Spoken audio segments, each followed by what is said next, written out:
बिस्मिल्लाहिर्रहमानिर्रहीम। अस्सलामु अलैकुम। आज के इस वीडियो में हम देखेंगे 8th क्लास बायोलॉजी से 9th चैप्टर, जिसका नाम है जानवरों से हासिल होने वाली ग़िज़ा, production of food from animals. तो चलिए शुरू करते हैं। फर्स्ट पॉइंट है जानवरों को ग़िज़ा की फ़राहमी, इनके लिए इंतज़ाम, हिफाजत, देखभाल और अफजाइश को अफजाइश मवेशियाँ या एनिमल हस्बेंड्री कहा जाता है। जो जानवर है उनको अगर हम सही तौर से ग़िज़ा फ़राहम करते हुए, उनका सही इंतज़ाम करते हुए, हिफाजत और देखभाल करते हुए अगर हम उनकी अफजाइश कर रहे हैं तो उस तरीक़े को कहेंगे अफजाइश मवेशियाँ या फिर एनिमल हस्बेंड्री। जो जानवर है उनको ज़माने क़दीम से ही इंसान क्या करते हैं, ग़िज़ा के तौर पर इस्तेमाल करते हैं या फिर हमलो नक़ल के लिए भी इस्तेमाल करते हुए आ रहे हैं। तो इब्तदाई दौर के जो इंसान हैं, इसी पेश नज़र में जो जंगली जानवर थे उनको पालतू बनाना शुरू किया है। तो अब हम देखते हैं कि कौन से जानवर को कब से पालतू बनाना शुरू किया गया था। तो सबसे पहले है कुत्ता। कुत्ते को 30,000 क़ब्ल मसीह से 7,000 क़ब्ल मसीह इस दौरान पालतू बनाया गया। नेक्स्ट है भेड़। भेड़ को 11,000 क़ब्ल मसीह से 9,000 क़ब्ल मसीह के दौरान पालतू बनाना शुरू किया गया। नेक्स्ट है खंजीर। इसको 9,000 क़ब्ल मसीह में पालतू बनाना शुरू किया गया। नेक्स्ट है बकरी। बकरी को 8,000 क़ब्ल मसीह से पालतू बनाया गया। हम किन जानवरों को पालते हैं? हम उन जानवरों को पालते हैं जो हमारे लिए कारआमद और मददगार साबित होते हैं। भैंस और गाय को हम दूध हासिल करने के लिए पालते हैं। जो मुर्गियाँ हैं, बकरियाँ हैं और भेड़ है, हम इनसे गोश्त हासिल करते हैं। और जो बैल, घोड़ा और गधे हैं उनको ज़राई मकासद और हमलो नक़ल के लिए इस्तेमाल किया जाता है। जो ग़िज़ा है वो हमको पौधों से हासिल होती है, लेकिन सिर्फ पौधों के ज़रिए हासिल होने वाली ग़िज़ा जो समाज की ग़िज़ाई ज़रूरतें हैं उनको पूरा नहीं कर सकती। उसके लिए हम जानवरों पर भी इन्हिसार करते हैं। जो अफजाइश मवेशियाँ हैं ये अक्सर गाँव में ज़राअत के एक हिस्से के तौर पर अपनाए जाते हैं। देहात में मवेशी की देखभाल के लिए एक शख्स को मुकर्रर किया जाता है, जिसको देहात में रहने वाले लोग मुआवजा अदा करते हैं। यानी कि देहातों में ऐसा होता है कि अपने मवेशियों को संभालने के लिए वो गांव से एक आदमी को मुकर्रर करते हैं और वो आदमी देहात के तमाम मवेशियों को संभालता है। इस किस्म का अमल बतदरीज हमारे देहातों से अब गायब हो चुका है। पहले बहुत ज़्यादा पैमाने पर ऐसा हुआ करता था, अब बहुत ही कम इस तरह से हमको नज़र आता है। जो किसान हैं वो अपने मवेशियों को अब शेड्स में रखते हैं। इन मवेशियों को खेतों में नहीं ले जाया जाता, शेड्स में ही ग़िज़ा फ़राहम की जाती है। बड़े पैमाने पर भी गाय, बैल, भैंस वगैरह जैसे जानवरों को देखभाल शेड्स में ही की जा रही है। जो बैल है उनको ख़ास तौर पर किस लिए इस्तेमाल किया जाता है? हल चलाने के लिए इस्तेमाल किया जाता है। जो अफजाइश मवेशियाँ हैं ये बहुत ही मुश्किल काम है। जुज़वी तौर पर गाय और भैंस गाली कुंटू नामी ख़तरनाक बीमारी का शिकार होते हैं। जब किसान मवेशियों को पालते हैं, जो गाय और भैंस है उनमें एक ख़तरा होता है एक बीमारी का, उसका नाम है गाली कुंटू। गाली कुंटू जो बीमारी है वो स्पेशली गाय और भैंस में देखी जाती है। अब जो भेड़ और बकरी है ये कीड़ों के इन्फेक्शन में मुब्तला होने के चांसेस ज़्यादा होते हैं। किस में? भेड़ और बकरी में। जो बाज़ तुफ़ैली है जिगर और आंतों को नुकसान पहुंचाते हैं। तुफ़ैली भी जानवरों पर हमला करते हैं और उनके जिगर और आंतों को नुकसान पहुंचाते हैं। साथ ही साथ बैक्टीरिया और वायरस के ज़रिए फैलने वाली बीमारियां दूध की पैदावार में असरअंदाज होती हैं। जो बैक्टीरिया और वायरस के तादिए हैं वो भी जानवरों पर असरअंदाज होते हैं। तो उसकी वजह से जो जानवर है उनकी दूध की जो पैदावार है वो बहुत कम हो जाती है। ख़ास तौर पर जो जानवर है मौसम बरसात में मच्छर के काटने से परेशान रहते हैं। जो किसान मवेशियों की अफजाइश करते हैं उनमें ये तमाम मुश्किलात आती हैं जो अभी हमने पढ़ी थी। नेक्स्ट हम देखते हैं दूध की पैदावार। हमारी हुकूमत दूध की पैदावार को एक सनत तस्वुर करती है, यानी कि यहाँ बहुत बड़े पैमाने पर दूध की पैदावार पाई जाती है हमारे हिंदुस्तान में। गायों में आम तौर पर देसी गाय एक दिन में 2 से 5 लीटर दूध देती है। जो देसी गाय होती है वो एक दिन में कितना दूध देती है? 2 से 5 लीटर तक दूध देती है। मुर्रा गाय की नूंह हमारी रियासत के बेशतर अजला में अफजाइश की जाती है। ایک قسم کی گائے ہے، اس کا نام ہے مرہ۔ مرہ گائے کی جو نوع ہے وہ ہماری ریاست کے مختلف اضلاع میں اس کی افزائش کی جاتی ہے۔ کیونکہ وہ گائے روزانہ 8 لیٹر تک دودھ دیتی ہے۔ جو عام گائے ہے وہ کتنا دیتی تھی؟ 2 سے 5 لیٹر۔ یہ کتنا دیتی ہے؟ 8 لیٹر۔ ہریانہ، ظفر آباد اور ناگپوری گائے ہمارے ملک کی عام دیسی گائیں ہیں جو اچھی مقدار میں دودھ دیتی ہیں۔ اب ہم دیکھتے ہیں جرسی۔ جرسی انگلینڈ کی گائے ہے۔ ہالسٹن یہ ڈنمارک کی گائے ہے۔ مطلب یہ ہمارے ملک کی گائے نہیں، یہ غیر ملکی گائے ہے۔ یہ روزانہ 25 لیٹر تک دودھ دیتی ہے۔ اب جو یہ غیر ملکی گائے ہے، اس گائے کا اختلاط ہمارے جو مقامی یا دیسی گائیں ہیں اس سے کروایا جا رہا ہے، جو روزانہ 8 سے 20 لیٹر دودھ دیتی ہیں۔ جو غیر ملکی ہے وہ کتنا دیتی ہیں؟ 25 لیٹر۔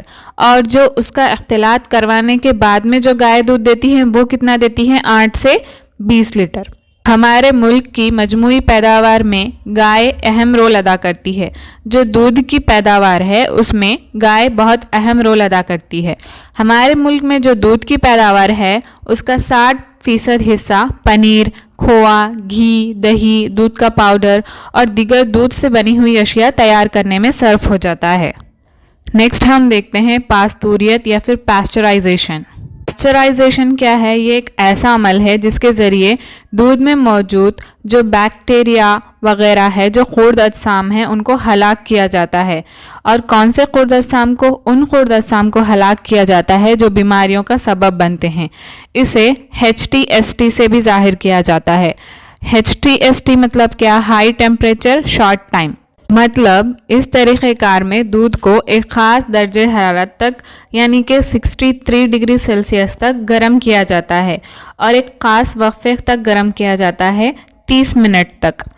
اس سے پہلے دودھ کو 10 ڈگری سینٹی گریڈ تک ٹھنڈا کیا جاتا ہے۔ پہلے کیا کیا جا رہا؟ 10 ڈگری سینٹی گریڈ تک ٹھنڈا کیا جا رہا، پھر 30 منٹ کے لیے 63 ڈگری سیلسیس تک گرم کیا جا رہا ہے۔ تو یہ کیا ہے؟ HTST high temperature short time pasteurisation. ہمارے ملک میں جو اتر پردیش ہے وہاں پر دودھ کی پیداوار سب سے زیادہ ہوتی ہے۔ کون سے اسٹیٹ میں؟ اتر پردیش میں۔ اب ہم دیکھیں گے مہینہ واری دودھ کی پیداوار، یعنی کہ کچھ مہینوں میں دودھ کی پیداوار بہت زیادہ ہوتی ہے اور کچھ مہینوں میں بہت کم۔ سب سے کم دودھ کی پیداوار مئی اور جون کے مہینوں میں ہوتی ہے اور سب سے زیادہ دودھ کی پیداوار نومبر کے مہینے میں ہوتی ہے۔ اب ہم دیکھیں گے بابائے سفید انقلاب، professor doctor Verghese Kurien. Professor JK Kurien بابائے سفید انقلاب نے ہندوستان میں دودھ کی شرح پیداوار کو بڑھانے کے لیے بہت محنت کی تاکہ ہمارے ملک میں دودھ کی ضرورت کو پورا کیا جا سکے۔ ہمارے ملک کے جو بابائے سفید انقلاب ہے ان کا نام کیا ہے؟ Professor doctor Verghese Kurien. اور ان کو بابائے سفید انقلاب کیوں کہا جاتا ہے؟ کیونکہ انہوں نے ہندوستان میں جو دودھ کی شرح پیداوار ہے اس کو بڑھانے کے لیے بہت محنت کی۔ دیکھیے، انہوں نے مختلف قسم کی گایوں اور بھینسوں کی پیداوار، جانوروں کی صحت، دودھ حاصل کرنے اور اس کو محفوظ رکھنے کے طریقوں کے تعلق سے اختراعی تجاویز بھی پیش کی۔ نئے نئے طریقے لے کر آئے تھے انہوں نے۔ آپریشن فلڈ اسکیم کے تحت دودھ کی شرح پیداوار میں خاطر خواہ بہتری دیکھی گئی۔ جو ہمارے ہندوستان میں آپریشن فلڈ لایا گیا اس کی وجہ سے ہمارے ملک میں دودھ کی جو شرح پیداوار ہے اس میں کافی اضافہ ہوا، اور اس کا کریڈٹ کس کو جاتا ہے؟ Professor doctor Verghese Kurien. جو مویشیوں کی دیکھ بھال ہے اس پر خرچ تو ہوتا ہے، تو جو مویشیوں کی دیکھ بھال ہے اس پر عائد ہونے والا جو خرچ ہے، اخراجات ہے، ان کا تقریباً 60 سے 70% حصہ ان کے غذا یعنی کہ ان کے چارے پر صرف ہو جاتا ہے۔ مویشیوں کو غذا کے طور پر کیا دیا جاتا ہے؟ سبز اور سوکھی گھاس، مونگ پھلی کے بیجوں کے ٹکیے، اسے کھلی کہا جاتا ہے۔ یہ تمام گائے اور بھینسوں کو غذا کے طور پر دیے جاتے ہیں۔ جو مویشی ہے ان کو اچھی غذا یا تغذیہ بخش غذا دینا بہت ہی ضروری ہے، کیونکہ اگر ان کو تغذیہ بخش غذا نہ دی جائے تو جو وہ معیاری دودھ ہے وہ حاصل نہیں ہوگا، دودھ کی پیداوار میں کمی ہوگی۔ اسی لیے جانوروں کو تغذیہ بخش غذا دی جاتی ہے۔ نیکسٹ پوائنٹ دیکھیے، گایوں میں دودھ کی پیداوار ایک بچڑے کے پیدا ہونے کے ساتھ ہی شروع ہو جاتی ہے۔ کب شروع ہو رہی؟ بچڑے کے پیدا ہونے کے بعد سے ہی۔ लेकिन अक्सर ये तजवीज़ किया जाता है कि बछड़ा पैदा होने के 2 से 3 दिन बाद इसे इंसानी इस्तेमाल में लाया जाता है। इसके बाद एक गाय तकरीबन 10 महीनों तक दूध देती रहती है।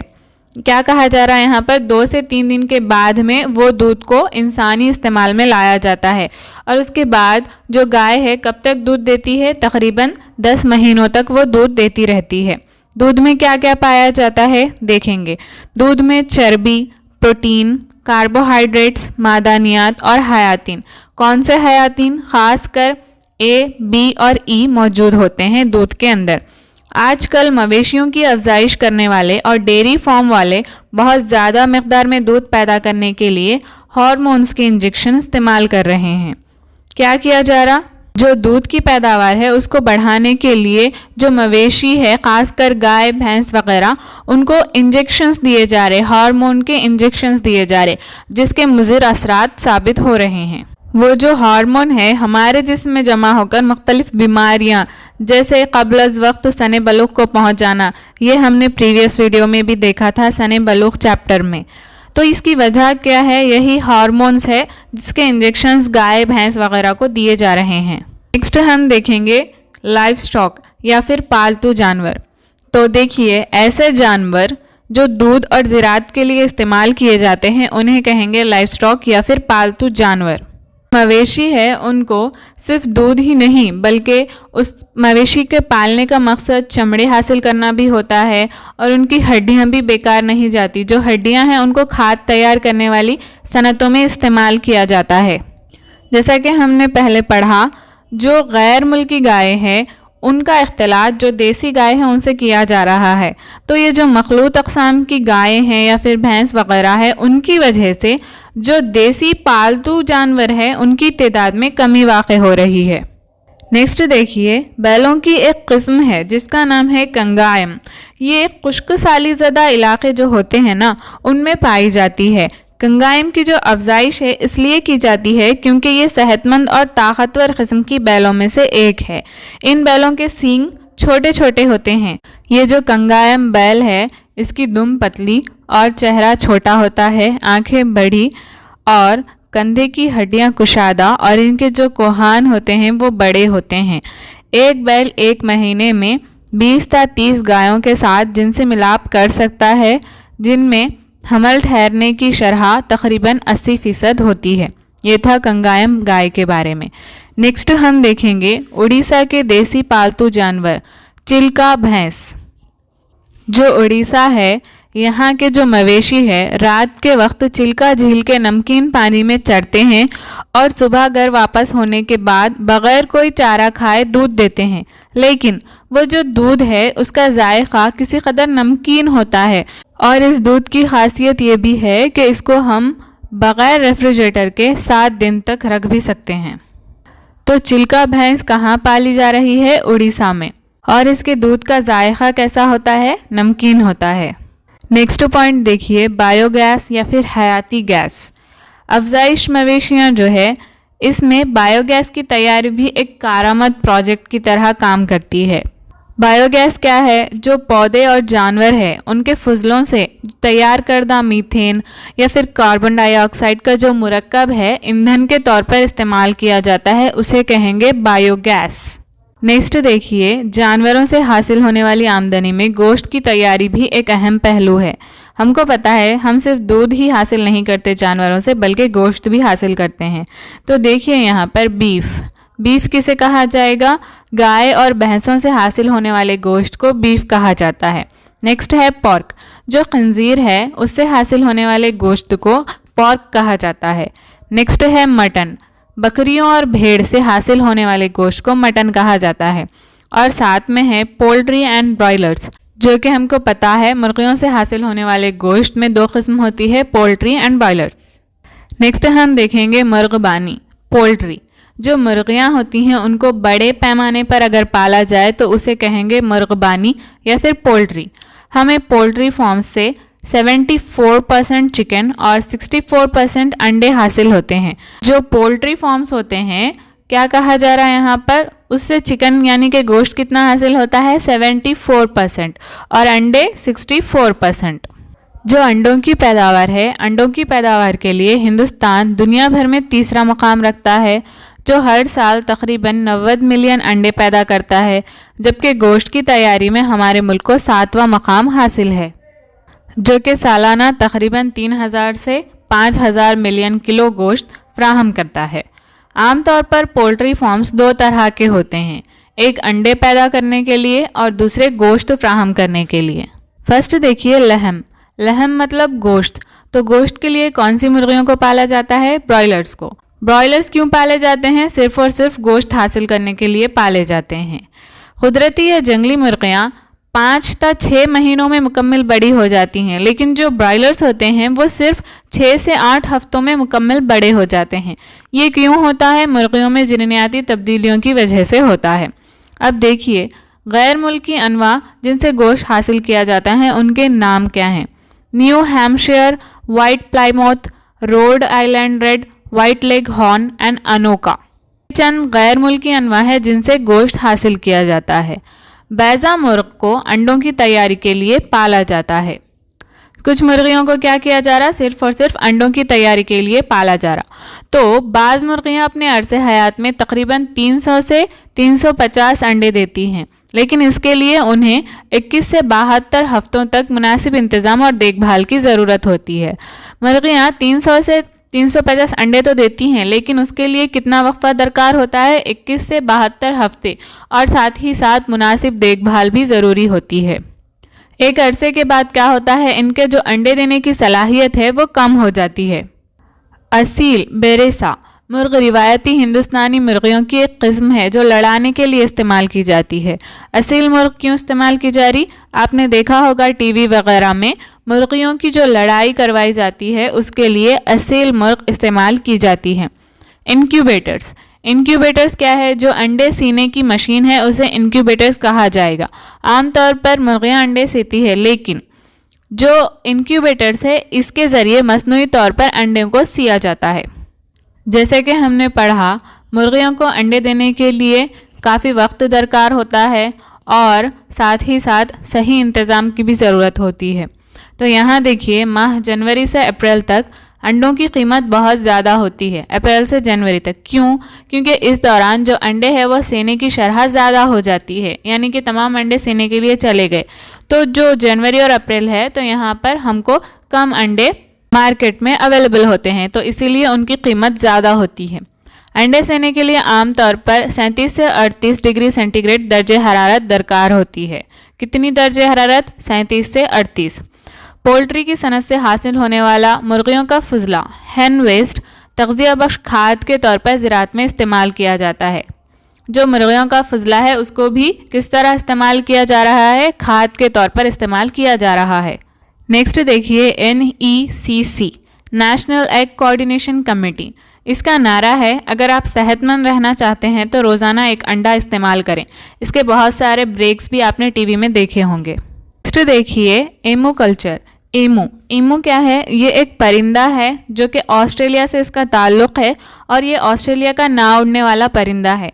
अगर देखा जाए तो ऑस्ट्रिच के बाद यानी शतरमुर्ग के बाद में जो दुनिया का दूसरा बड़ा परिंदा है वो एमू ही है। इस हैरतनाक परिंदे का वज़न 50 किलोग्राम होता है और फ़ी घंटा 40 मील दौड़ सकता है। एमू को भी तिजारती सतह पर पाला जाता है और हाल ही में जो आदिलाबाद, मेदक, नलगोंडा और दीगर अजला जो तेलंगाना के दीगर अजला है यहाँ पर एमू पालना शुरू किया गया है। एमू की जो अफजाइश है क्यों की जा रही है? गोश्त, चूज़े, रोगन, परिंदों के पर और अंडे हासिल करने के लिए की जाती है। एमू क्या है? ऑस्ट्रेलिया का ना उड़ने वाला परिंदा है और इसका वज़न कितना होता है? 50 किलोग्राम और ये दुनिया का दूसरा बड़ा परिंदा है ऑस्ट्रिच के बाद। क्लियर? अब हम देखते हैं नेक्स्ट टॉपिक नहल परवरी एपीकल्चर। जो शहद की मक्खियाँ होती हैं उनको बड़े पैमाने पर पालना नहल परवरी या फिर एपीकल्चर कहलाता है। शहद की मक्खियों से हमको क्या हासिल होता है? शहद हासिल होता है और साथ ही साथ ये जो मक्खियाँ होती हैं फसलों की ज़ेरगी में भी अहम रोल अदा करती हैं। हिंदुस्तान में शहद की मक्खियों की 6 ऐसी अनवा हैं जिनकी बेहतर तौर पर शनाख्त की गई है। उनमें भी Apis डोर्सेटा, Apis indica, Apis फ्लोरिया, Apis मेलिपोना, Apis ट्रिगोना और एपिस सेरोना। ये जो नाम हमने अभी पढ़े ये शहद की ऐसी मक्खियाँ हैं जो हमारे अतराफ व अकनाफ पाई जाती हैं। एपिस सेरेना जो एक हिंदुस्तानी शहद की मक्खी है, एक कॉलोनी से फी साल तकरीबन 3 से 10 किलो शहद तैयार करती है। कितना? 3 से 10 किलो शहद तैयार करती है। कौन सी मक्खी? Apis Serena. एपिस मेलिफेरा जो एक यूरोपियन शहद की मक्खी है, सालाना 25 से 30 किलो शहद तैयार करती है। नेक्स्ट देखिए मलिका मक्खी। जो मलिका होती है यानी कि क्वीन बी, इसका बुनियादी काम होता है अंडे देना। एक दिन में 800 से 1200 तक अंडे देती है। जो मलिका मक्खी है उसका दौर हयात 2 से 3 साल तक होता है। और जो कारकुन मक्खियाँ होती हैं उनका दौर हयात 5 से 6 हफ्ते तक होता है। और जो नर मक्खी है उसका दौर हयात 57 डेज तक होता है। मादा मक्खियाँ बांझ भी होती हैं जो छत्ते की कारकुन मक्खियाँ कहलाती हैं। ये मक्खियाँ अपनी ज़िंदगी के इब्तदाई 3 हफ्ते क्या करती है? घरेलू काम अंजाम देती है। और ये गहरे शफाफ और गाढ़े मादे जिसे रॉयल जेली कहा जाता है उसका इखराज भी करती हैं। 3 हफ्तों के बाद ये बाहर के काम जैसे शहद या फिर ज़ीरा दाने और पानी जमा करने ऐसे मुख्तलिफ काम अंजाम देती है। ड्रोन क्या है? ये कॉलोनी की नर मक्खियाँ हैं। ये बहुत ही काहिल होते हैं और ये ग़िज़ा जमा नहीं करते। इनका सिर्फ एक ही काम होता है मादा से मिलाप करना। अपनी मादा से मिलाप के दौरान या मिलने के फ़ौरन बाद ये क्या होते हैं? मर जाते हैं। क्यों? क्योंकि इनके जो तौलीदी आज़ा हैं इनके शकम के फटने के बाद ही तौलीदी फ़ेल अंजाम देते हैं, इसीलिए ये जो है मिलाप करने के बाद में मर जाते हैं। नेक्स्ट देखिए शहद के ज़राए। ऐसे पौधे जिनमें गुल रस यानी कि नेक्टर जो रस चूसते हैं मक्खियाँ वो, और ज़ीरा दाने होते हैं वो मक्खियों का नबातिया कहलाता है, यानी वहीं से वो ग़िज़ा हासिल करते हैं और शहद बनाते हैं। और साथ ही साथ इसमें फलदार दरख्त जैसे कि सिट्रस, सेब, जाम, फसली पौधे जैसे कि राई, तिल, इमली, गेहूँ, कपास, सूरजमुखी, तरकारियाँ वाले पौधे जैसे कि सेम, भिंडी, बैंगन, चौबीना वाले दरख्त जैसे कि टिम्बर यील्डिंग ट्रीज़, बबूल, नीम और मुख्तलिफ जो झाड़ियाँ होती हैं उनके ज़रिए ये लोग रस हासिल करते हैं। शहद की मक्खी का जहर जो होता है और जो इसके छत्ते का मोम होता है वो भी जो शहद की मक्खी की नहल परवरी होती है उसकी दीगर पैदावारें हैं।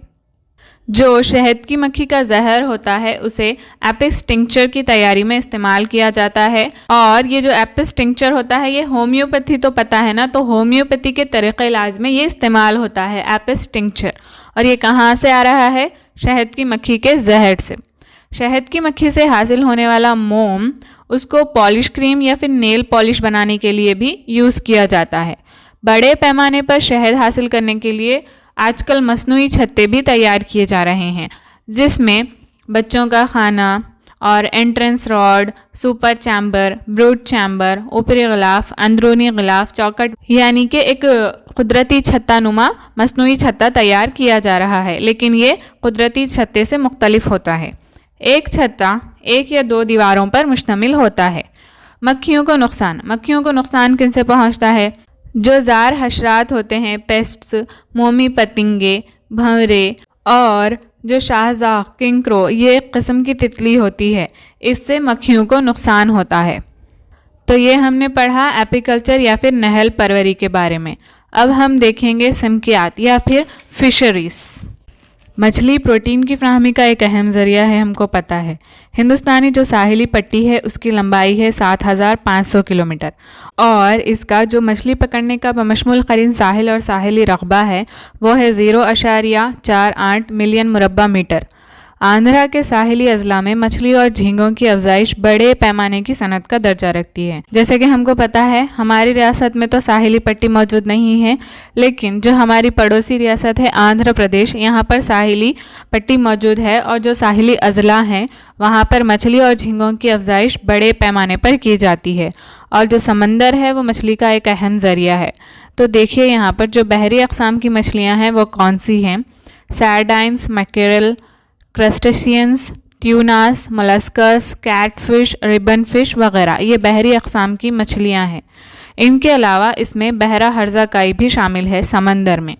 अब देखिए खौलदार मछलियाँ किसे कहेंगे, जो झींगे, केकड़े और लॉबस्टर्स क्या हैं, ये झींगे नुमा समंदरी जानवर हैं, तो इन्हें कहेंगे खौलदार मछलियाँ। नेक्स्ट है मकामी मछलियाँ, जो मरल, कटला और रोहू है, ये मकामी मछलियाँ हैं। नेक्स्ट देखिए बहरे समकियात। हमने क्या पढ़ा, जो समंदरी साहिली पट्टी है उसके ज़रिए मछलियाँ हासिल की जाती है, लेकिन साहिली पट्टी के अलावा गहरे समंदरों पर भी बहरी समकियात मुश्तमिल होती है। नेक्स्ट मैकेनिकी तौर पर मछली पकड़ना, मैकेनाइज्ड फिशिंग, यानी कि आजकल जो मशीनों को इस्तेमाल करते हुए मछलियों को पकड़ा जा रहा है उसे कहेंगे मैकेनाइज्ड फिशिंग या फिर मैकेनिकी तौर पर मछलियाँ पकड़ना। नेक्स्ट देखिए समंदरी मछलियाँ कौन सी होती हैं, जो गलफड़ों वाली मछली मिलेट्स है, और pearl spot, tuna, Bombay duck, shellfish, sardine, mussels, oysters, bhetki, ये तमाम क्या हैं, समंदरी मछलियाँ हैं। मछलियाँ न सिर्फ समंदर से पकड़ी जाती हैं बल्कि इसके दीगर ज़राए भी हैं, जैसे कि नहरें हैं, चश्मे, दरियाओं के दहाने, तालाब वगैरह, यहाँ पर भी मछलियाँ पाई जाती हैं। नेक्स्ट हम देखेंगे दरों इलाकाई समकियात। फर्स्ट पॉइंट देखिए लगून्स क्या है, खारे पानी की वो चट्टान जिसे कोई मूंगे की चट्टान समंदर से अलग करती है, जैसा कि आप पिक्चर में देख सकते हैं, ये है लगून्स। नेक्स्ट देखिए मखलूत अफजाइशी निज़ाम, कंपोजिट फ़िश कल्चरिंग। तो कंपोजिट फ़िश कल्चरिंग क्या है, ज़्यादा से ज़्यादा मछलियों की अफजाइश के लिए ये निज़ाम अपनाया जाता है। इसमें मुख्तलिफ़ किस्म की मछलियों को एक साथ अफजाइश की जाती है, जैसे कि एक तालाब में कटला, रोहू और मरीगल्स वगैरह को डाल दिया जाता है और इसकी अफजाइश की जाती है। इसका फ़ायदा भी होता है, किस तरह, देखिए जो कटलास होते हैं ये मछली तालाब के ऊपरी सतह पर आकर ग़िज़ा खाती है, और जो रोहू होती है वो तालाब के दरमियानी हिस्से से ग़िज़ा हासिल करती है, और जो मेरिगल्स होते हैं और आम जो कॉर्पस होते हैं वो तालाब के निचली सतह से ग़िज़ा हासिल करते हैं, और जो ग्रास कॉर्पस है वो ग़िज़ा आबी हर्ज़े होते हैं उनकी ग़िज़ा। तो ये इन तमाम की ग़िज़ा मुख्तलिफ है, तो ये एक दूसरे से मुसाबिक़त नहीं करते। इसके नतीजे में क्या होगा, जो तालाब में मौजूद तमाम ग़िज़ा है वो इस्तेमाल हो जाएगी। इस तरह से कंपोजिट फ़िश कल्चरिंग अपनाई जा रही है। नेक्स्ट देखिए बहरी हर्ज़ा या फिर बहरी ज़राए में काफ़ी अहमियत के हामिल होती है, जो समंदर की अंदरूनी और बैरूनी चट्टानों पर जमी रहती हैं, जैसा कि आप पिक्चर में देख सकते हैं, जिनसे समंदर की मौजें टकराती हैं। ऐसी चट्टानें हिंदुस्तानी साहिलों और कृष्णा के डेल्टा, गल्फ ऑफ मन्नार और प्लैक बे गुजरात के साहिल और लक्षद्वीप के अतराफ, जज़ायर अंडमान और निकोबार के चंद ऐसे इलाक़ों में पाई जाती है जहाँ पर हर्ज़ा बकसरत से पाया जाता है, जो न सिर्फ आसान इस्तेमाल है बल्कि मवेशी और पोल्ट्री के लिए भी ग़िज़ा के तौर पर इस्तेमाल किया जाता है इन हर्ज़ों को। इसके अलावा ये खाद और सनतों में फाइकोकोलॉइड्स जैसे कि अगार के ज़रिए के तौर पर इस्तेमाल की जाती है, और बाज़ औक़ात जो मछलियाँ हैं उनकी अफजाइश चावल के साथ भी की जाती हैं ताकि धान के खेत में मौजूद पानी में मछलियाँ अफजाइश पा सकें। नेक्स्ट देखिए ज़ख़ीरा करना। अब स्टोरेज किस तरह से किया जाता है मछलियों का, उसके चंद तरीक़े हैं, जैसे कि सन ड्राइंग है, सेमी ड्राइंग है, सॉल्टिंग एंड ड्राइंग है, पिकलिंग है या फिर पेट क्यूरिंग है। ये तमाम चंद तरीक़े हैं जिसके ज़रिए मछलियों को ज़ख़ीरा किया जाता है। एक्वाकल्चर क्या है, मीठे पानी और नमकीन पानी में मछलियों की अफजाइश को एक्वाकल्चर या फिर आबी फलाहत कहते हैं।